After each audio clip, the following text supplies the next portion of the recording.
I believe I'm back. Well, I'm not so sure how this audio is going to turn out, but I'm going to give it a try. My printer has been running hot for like a week. I print this stuff out and send it to my spouse. I find it, only this one was way too late. I shared it on my Facebook. But he's going to get to see it anyway. We're almost through the nightmare of this thing. I'd say a little over 3 years. And we're through this part of the nightmare. Lighting a cigarette. It's been one thing after another, as most of you know if you followed. But I found this at this Iowa crime blog. And it was from back in 2006. And it's about that same, I believe it's the Reverend. I'm not going to swear to it, but I'm pretty sure it is. Okay. He was given a short jail sentence and 5 years probation for molesting 2 teenage girls in 2003. At the time, he was a member of the Brotherhood of Christ, and his wife and children still belong to the group. Okay, this is a group that believes electricity is evil and asked the judge to exempt him from wearing an electronic monitor. Okay, there's some commentary kind of sprinkled, peppered through here of the blog owner, I guess. Okay. The group literally believes electricity can cause people to disobey God. Well, okay. I've heard this and that and the other thing about that. Not going to argue that. And I have heard of this judge here. Okay. A social worker took his side, testified that she believes Smith is unlikely to commit another crime. Well, I agree with this here. Where have I heard that before? Okay. The man molested 2 girls and received what the paper calls a short prison term.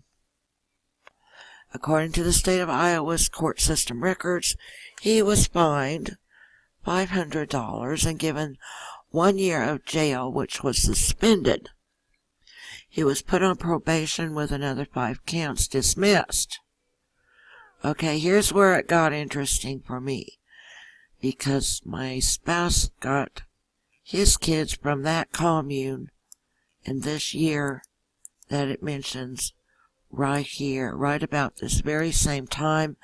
I want to say they came in May or June, but I really am clueless right now as to the actual month they arrived, but it was in 93, okay? So, back to this article. He was charged and found guilty of sexual abuse in the 3rd degree. He was fined $1,000. Why they drop it to $500 for this 2 girls in, guess it was 06. Yeah. 10 years prison sentence besides $1,000, which the judge then suspended. He was put on probation. He also had several other charges dismissed. Okay, let's get back here a sec. In 93, he was fined $1,000 and given a 10-year prison sentence that was suspended. Okay. In 2006,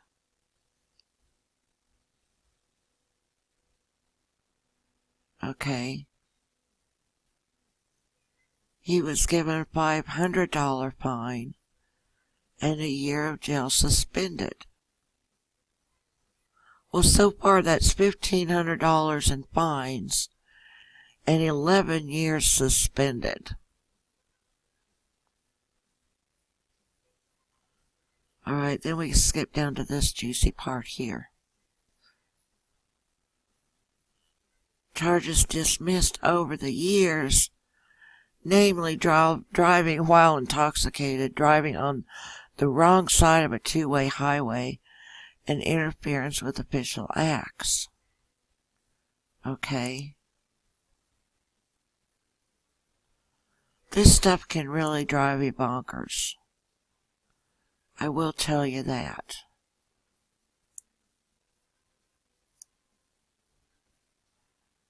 Okay, I think it was at this one.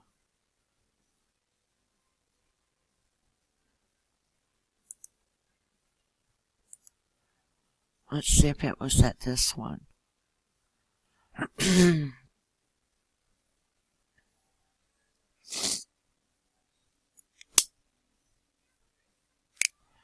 Come on, internet. Okay, yeah, it's this one. The economics of it. Okay. He wants to go back if he doesn't have to wear his monitor, because the monitor interferes with God. Okay. Where was that?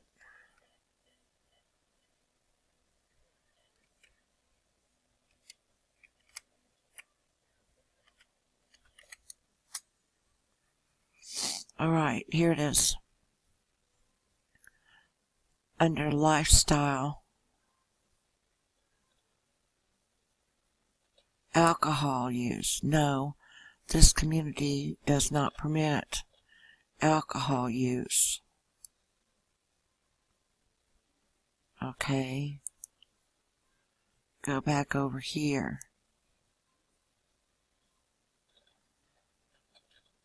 Several other charges dismissed over the years, namely driving while intoxicated. Okay. And you blip back over here. No, this community does not permit alcohol use. So, I guess if you drink alcohol, you can still be close to God. Right? But if you wear your,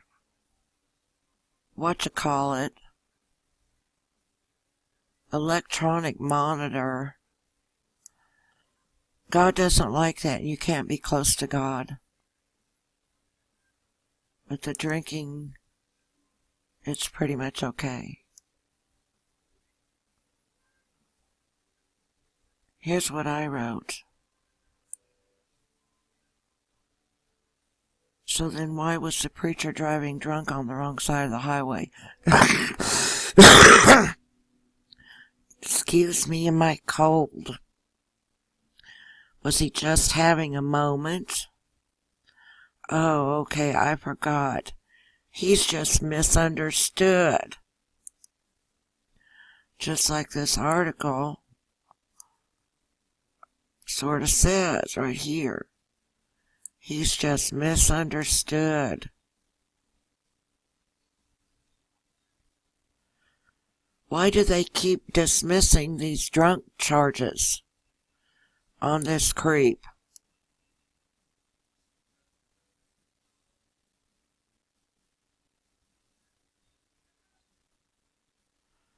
That's what I would love to know.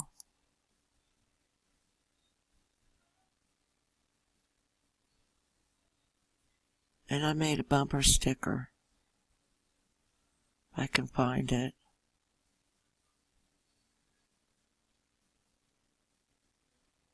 Guess it went away. There it is. I guess it must be okay if the preacher does it. Well, hello?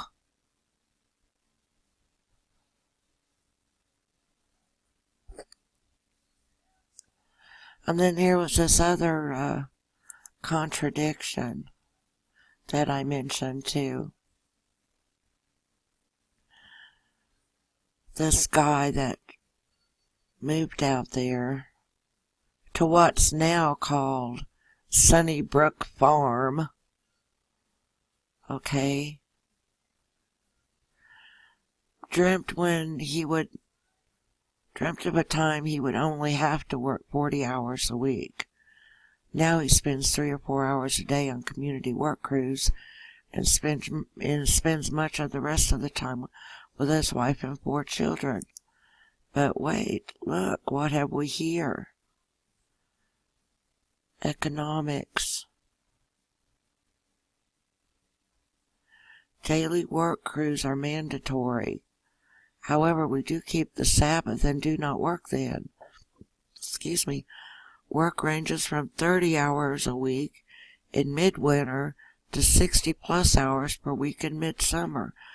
We work a lot, so please don't be afraid of work.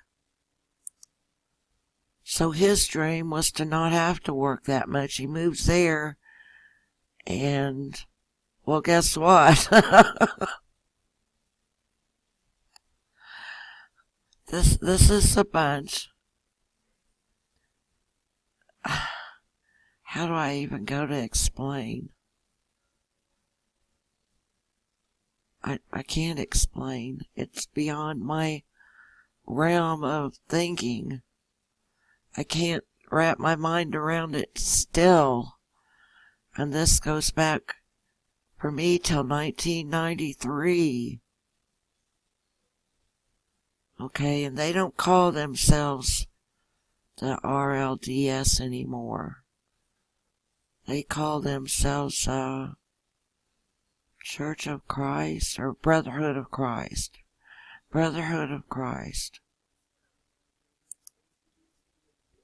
He doesn't like his real name anymore.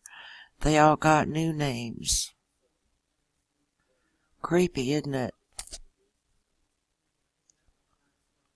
Very creepy.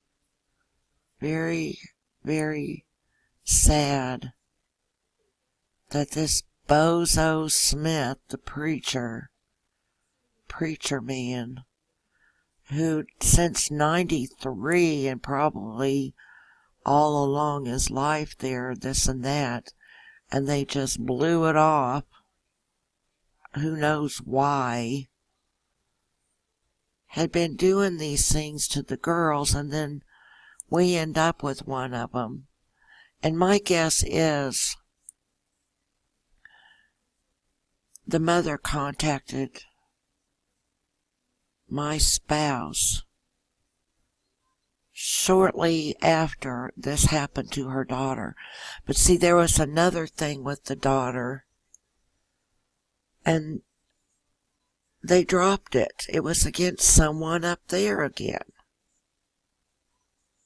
You see? And then the commune was shrinking. More than half the people left, and this, that, and the other thing, it was starting to crumble, you know, after 20-some years of struggles. So in her mind, maybe she was doing her friends at the commune a favor by not blaming the preacher like these other girls eventually got around to doing. And it was remote. We were up there. It was very remote. And maybe they did have some difficulty getting their story out, or, you know, even being able to get a stamp to write to someone outside of the area to turn it in. I could see how it would be difficult. Okay? But that was none of my step monster's problem. We had 3 phones in our house. The bills were paid. We shopped a lot and left her there. You know, she went with my parents. We left in the evening for coffee with a friend out at the gas station when it was a nickel a cup at break time, when they had the coffee club mugs. So, I mean, she didn't really have an excuse. I feel she blamed this all on her dad to protect that preacher, to help preserve the commune.